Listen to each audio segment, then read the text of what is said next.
Okay, we're gonna open this door. This weekend, my friend Sydney came over. We were planning on having a little girls' night in. We were gonna watch sort of a spooky movie. We ended up doing our nails, and while we were talking, we decided that we wanted to go to a ghost town. So we did. Hi, this is my friend Sydney. Hi. We're in a ghost town. Join us on this journey.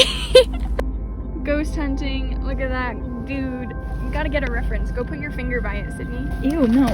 Yeah, see, big boy. So while we were looking up potential ghost towns to go to, we stumbled across one called the Grafton Ghost Town, which is in southern Utah, and it's super cool because it's been very well maintained. People were living in it up until the 40s, so it's been well maintained. There are different signs and plaques that you can read about the different buildings that you can see. I've never been to a ghost town before, so it was super cool to just go and check it out. While we were looking up different ghost towns, I was looking through some of the pictures for this ghost town, and it's super cool because in southern Utah there's so much red rock, and from the pictures it looks like something it looks like Radiator Springs or something. It's so cool. I think it should have nice scenery. We can't really tell. Yeah, All black. you can't see anything. Imagine it's absolutely stunning during the day. Maybe we'll come back during the day sometime. Like for a part 2.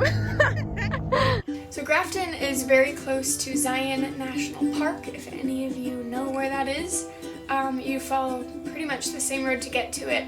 You just turn off at a little town called Rockville. You take a little road out of Rockville.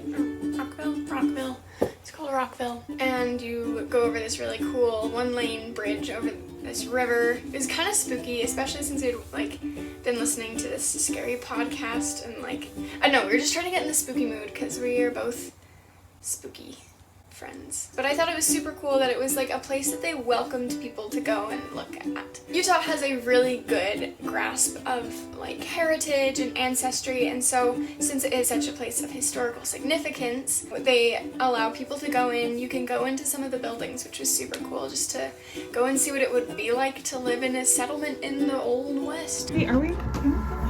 Try it. Shoot, dog! Creaky door. It was first settled in 1859 by Utah pioneers. They were trying to grow cotton down there. I'm not a cotton expert, but I believe it needs a lot of moisture, and that's something that southern Utah does not have a lot of. So they did not do very well there, and eventually everyone moved out in the 1940s, but it's still very well preserved. There have been restorative acts to keep the buildings well maintained. It started being restored in 1997, if I recall correctly, just to help preserve it because it is a piece of history. I think it's super important to sort of see where we come from and how far we've come. And so yeah, I thought that was kind of neat. Tell me about this building, Sydney. This is where our patron Saint Tony Romo used to live. Wait a minute. They have an old church and school building that you can peek in through. You couldn't go inside of that one, but they had different plaques and things that you could read about it, which is super cool. So they had a couple of residential houses. Should I knock on the door, see if something happens? Yeah, do it. Okay, ready? Go for it.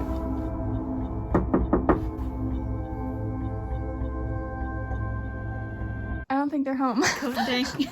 They had one that was just one big room, and out back is sort of led into a pasture for, I'm assuming, where they kept any livestock. I'm gonna wrangle some ghost livestock.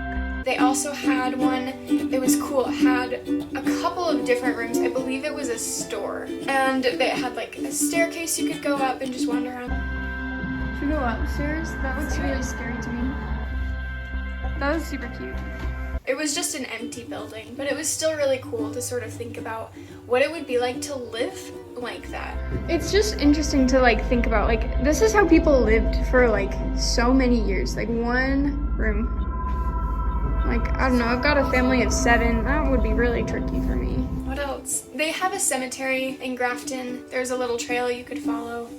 But you came to a fence and it said, private property, no trespassing. So we just turned around and went back. So while I felt super cool and edgy, sort of sneaking around a ghost town, it's definitely encouraged that people go there. Ooh. It's very ambient. I think it's important that if you're going to go out and look at ghost towns and go and explore, make sure that you're doing it safely. If it's private property, probably don't. You don't want to break the law for for an adventure. Sounds fun, but probably not worth it. We were wise enough to bring a headlight and a flashlight. However, the flashlight didn't do anything. Because my flashlight sucks. I'm sorry, I thought it was better. If you are going to go to a ghost town, make sure you're prepared. Bring water, flashlights, bring any food if you need it. It's also important that you look up how to get there before you are there. I was trying to switch between Google Maps and like a step-by-step instruction, because ghost towns, you can't search for ghost towns on Google Maps, which is a shame because we ended up going up this wrong road. It was very steep and gravelly and a little bit sketchy because there's a cliff on one side. Again, just be safe, be smart if you're going to go to a ghost town. It's fun to get spooky, but don't do it at the cost of your life or being arrested, which sounds extreme. It's not worth it. In hindsight, we probably should have gone with more than 2 people, but if it's a place that's like Grafton where they encourage people to go, it felt a lot safer than just going out and exploring on our own. Go with a bigger group. It's safer and you'll probably have more fun too. Let people know where you're going. Be safe. Be safe, please, please, please. We were talking about the idea of like absolutes and how like when not a ghost, I just am clumsy. Now the question you are all asking, did we see any ghosts in this ghost town? No. I would consider myself a skeptic. I am not a huge believer in ghosts and spirits. I don't know, let me show you this conversation that Sydney and I were having. So, Sydney, you are a believer? I wouldn't say I necessarily believe in ghosts, but I do believe in the possibility of ghosts. Oh, it's facing on me. That's not what I wanted. You don't believe in ghosts, but you don't not believe in ghosts. Exactly. I feel like I'm the same way with that. I like to prove myself wrong. So I go into ghost hunts thinking that ghosts aren't real, and I try to disprove everything that happens. And if there isn't something that I can't disprove, then I'll say, maybe it's a ghost. We did not see any ghosts. I don't know what to say. Don't want to cause any controversy over my ghost opinions. So no, we didn't see any ghosts. Perhaps that would have been different if we had gone to the cemetery. But yeah, again, if you're going to ghost towns, make sure that you're being safe about it. Be respectful of the place. It is a part of history. Sydney, what are your thoughts on this ghost town? It was fun. This was an interesting experience because like I've been to pilgrim houses and stuff, but like not ones that nobody else is at, so. I don't get like bad vibes from this place at all. No. Like it's very like historical. Like people left this ghost town just because like there's not a lot out here in the middle of nowhere. There's not a lot of water. It's hard to like function as farmers, which is what these people were doing. So yeah, 10 out of 10 would recommend this ghost town. If you do go to one that's been restored and where they have things in it, don't take the things. That's just rude and you'll probably be haunted. So yeah, that's my story of how I went to a ghost town. This is such a bizarre video, but here we are. I'm not famous enough for this. So yeah, that's about it. I hope you enjoyed. If you want to see more videos like this, let me know in the comments. There are a lot of ghost towns near where I live, so maybe I'll make it a regular thing. Cool. Make sure you give this video a thumbs up if you enjoyed it. It was super fun to go out and do. Ghost towns are unusual on my channel. I mostly post music-related things. I write original music and I post covers every other week, so be sure to subscribe. Have you guys ever been to a ghost town? Let me know in the comments. What was your experience like? Did you see anything creepy or spooky? Let me know. Thanks again for watching. I will see you next week. I love you lots. Bye. Bye, ghost town. Bye-bye.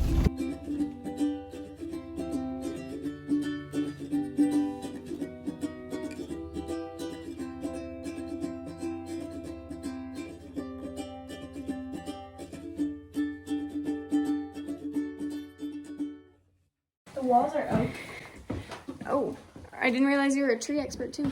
I don't know if it's actually oak, I just made that up. Oh, okay. My guess on the woods would actually probably be ash Yeah. or cottonwood, because the trees around here look like both ash and cottonwood trees. So yeah, I think this is an ash tree. I took a class last year where we learned the different kinds of like plants and stuff. Okay, yeah, so that is cottonwood because of the stringy bark. Look at me.